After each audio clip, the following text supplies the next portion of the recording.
All right, Adam, it is another game week, and boy, I don't know if we feel about the same as the fans at this point. I mean, it's just kind of a deflating, feeling after that game. Have you gotten over it yet? Well, it's interesting because during camp, we're trying to fight the optimism around the program. And I'll admit, obviously, some of that seeped in because I picked Colorado to win the game 38-37. I was close on TCU score, but a little off on the CU side. And then fast forward to this week, and it's almost trying to fight a little bit of the negativity from the fans. Okay, like, are they overreacting?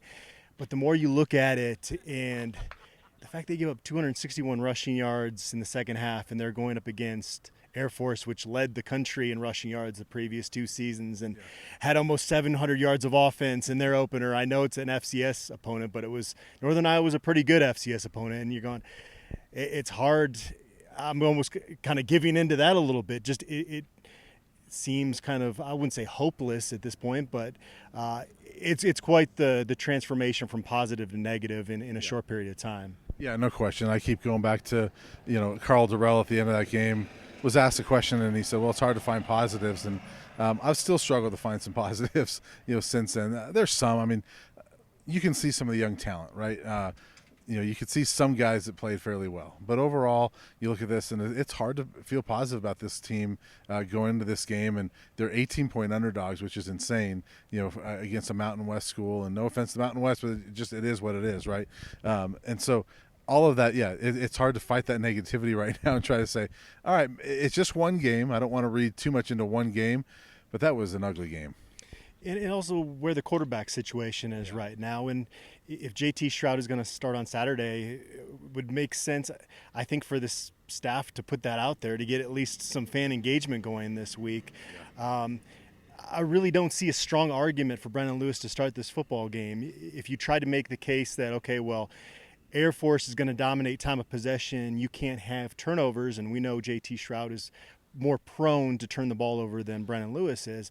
I still don't buy that in the sense that then you're trying to play Air Force's game, and you're not going to out Air Force Air Force. They do that really well. Yeah. And the advantage you can gain in this football game is your athleticism at the receiver position. Yep. And how do you best utilize that? Well, JT Shroud has the better arm, and Carl Durrell said now 3 times that he felt like JT Shroud wasn't patient enough in the pocket. Well, this is a guy that hadn't played football for a long period of time. Had come back from a torn ACL and was put in some bad situations on Saturday. So you got to let him work through some of that stuff. And with Brendan Lewis, not trying to pile on there, but I do think that's a big source of negativity right now is because we've seen 13 games with him as the starter. Yeah. There's been a lot of quarterbacks that have gotten pulled with a lot less of a sample size than 13 games. And when playing better. Yeah, and he's passed for under 103 yards 7 times in those 13 starts, only over 170 yards twice, and those were both blowouts. So I think that kind of leads into why fans are having a hard time being optimistic this week. Yeah, I agree with you. And you mentioned, it'd be nice for fan engagement to say, if it's JT, to say this is who it is, but we know that's not on Carl's mind is fan engagement. It's to try to win a football game. One thing I've noticed, I want to ask you about it is, I asked about JT today, and you mentioned he's 3 times now pointed out he's too quick to leave the pocket. I think he's quicker to criticize JT than he is Brendan Lewis. Have you noticed that? Yeah. I mean, I don't know the reasoning behind that. I don't know either, and I just think it's odd. That he's very protective of criticizing Brendan Lewis and didn't really have an issue with throwing some things out about JT Shroud. I think it's interesting. Think one thing could be that, I mean, Brendan's already getting it from the fans, right? Doesn't need to add to that negativity, I guess would be what I would guess. Yeah, that could be part of it. And one thing he did say today is he was asked if we'll see both quarterbacks. He said that's a strong possibility. So I do expect to see, based off of that, we'll probably see both guys again. And that probably sets both guys to fail to some level, right? Just because I think you've got to kind of make more of a definitive decision there, especially going against a team as talented as Air Force. You don't necessarily want the guys on offense not knowing who's going to be their leader drive to drive. Yeah.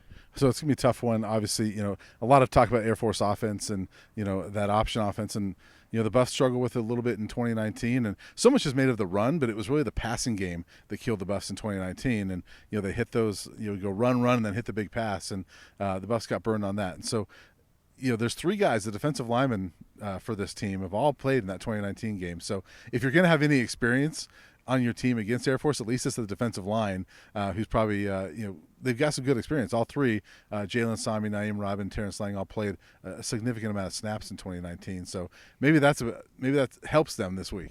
It's a while ago, though. I mean, It was. because Hazik Daniels is an experienced senior starting quarterback for Air Force now, and even he hadn't taken over quite at that point in 2019. So I don't know how much of your memory would go back that far as a football player, but it's certainly going to be challenging.